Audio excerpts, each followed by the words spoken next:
Farmer Tom here. Welcome to the Farmer Tomcast. Today in our ongoing series, Heroes of the Green, we have Stephanie Bishop. Stephanie, how you doing today? Doing I'm all really good, Farmer Tom. Thanks for having me on. Oh man, without a doubt, you've been around a super long time and you've done so much for cannabis and the cannabis space. I wanted to give you some time to tell the world your story and who you are. So on that, I'll mute my microphone and let you have it. Thanks, Tom. Hi, everyone. I am Stephanie Bishop. I consider myself an idealist exploring the world of cannabis. My story starts in sunny Jacksonville, Florida, where I was born and raised. I started smoking cannabis illegally in Florida when I was about 17 years old. I think I gravitated towards cannabis and cannabis use on a daily basis because I had anxiety issues. And, you don't know as a young person how to deal with that. So you sort of end up self-medicating. I had blood sugar issues, so I was never really gravitated towards alcohol or anything else like that. So cannabis was my vice of choice, and I smoked it on a daily basis for most of my life. But my activist story did not start until I moved to Seattle, Washington in the year of 2000. It was January of 2000. And I was in Seattle where cannabis at that time was way more advanced as far as growing. The cannabis that I was smoking in Florida was, the Mexi block weed with the seeds in it. And so when I got to Seattle, there was a huge scene already of activists. California, Hawaii, and Washington and Oregon were already working to establish through their direct democracy legislation.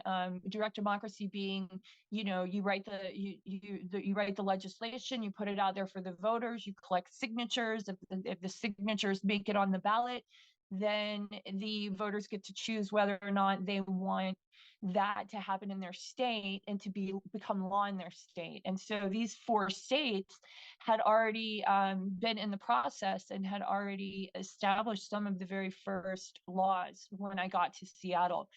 I was very lucky to have in my previous history worked events in Florida.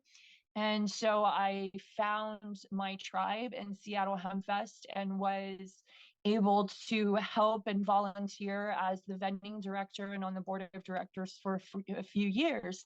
And that was really the time that I started meeting all of these doctors and activists and political figures who were working tirelessly to expand research through the University of Washington, to establish the very first cannabis laws on the books in these states, and to be able to meet people, the patients that was really helping.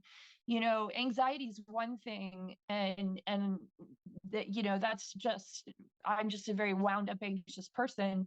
It's a whole different story when you're talking about helping MS patients and seizures and cancer patients and things like that. And so I was surrounded by this culture and felt very compelled to get involved.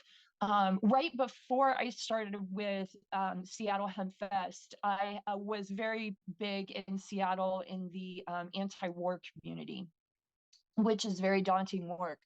I organized with the anti-war community, and I marched with the anti-war community. At that time, it was President Bush, and they were invading Iraq and weapons of mass destruction. And I just got very, as an activist, got very sad because no change was being made no matter what we did. And when I shifted over to cannabis, part of the reason I did was because I was learning about hemp and hemp oil, and not just cannabis, and not just medical marijuana, but also about all of the benefits of hemp itself.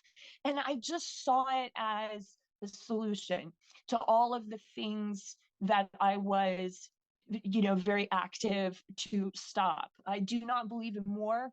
I do not believe in killing in the name of.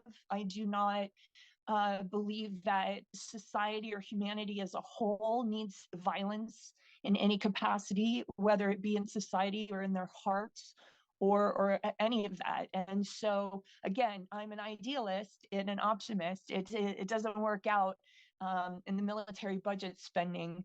But when I started learning about hemp and I started learning about hemp oil, and if we could use these sustainable plants that's regenerative, that we could use that in our cars, and we could use hemp herds in concrete as building, and in paper, and we don't have to cut down all the trees.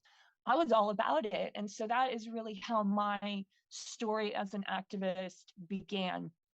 um, and I just soaked it all up like a sponge. The first couple of years I worked with Seattle Hemp Fest, anyone I could talk to, anyone I could learn from, I wanted to know. I'm an Aquarian, and I have to know. It's very important to me to know. And so I was lucky to have that experience. And from there, as a writer, I've always been a writer. I was an anti-war writer, but then I started writing about cannabis. I started looking into the injustice of a privatized prison system. And I got the distinct pleasure of meeting Michelle Alexander, who is an attorney out of Ohio, who wrote the book, and I encourage everybody to read it, The New Jim Crow. It's called Color Blindness in the Age of Mass Incarceration. And so here I am, I'm learning that, in order for the government, who's contractually bound to guarantee a 90% occupancy rate in a privatized prison, the only way to be able to do that is to declare a war on drugs and put users of drugs into prison. And then once they're in prison, they're required to work for major corporations to make things like Victoria's Secret panties for no money. It's a part of their sentencing, or package Microsoft products, or work in a warehouse somewhere. And just the injustice of that. I chose not only to learn about the medicinal benefits of cannabis, but also to write about and learn about the injustice of this privatized prison system. So a lot of my work in cannabis revolves around that. And then the other aspects of it were the early business aspects of it.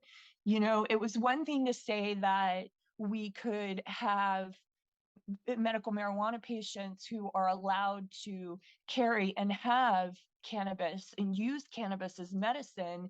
It's another thing to establish a very solid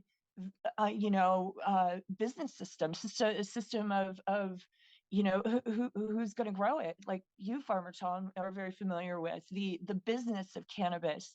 Is it's a big business.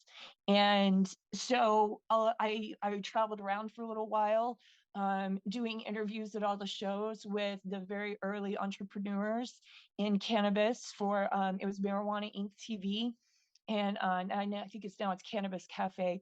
I don't even know, it was so long ago. I guess you could just Google Stephanie Bishop with hemp, cannabis, or whatever behind it, and you'll find my work. But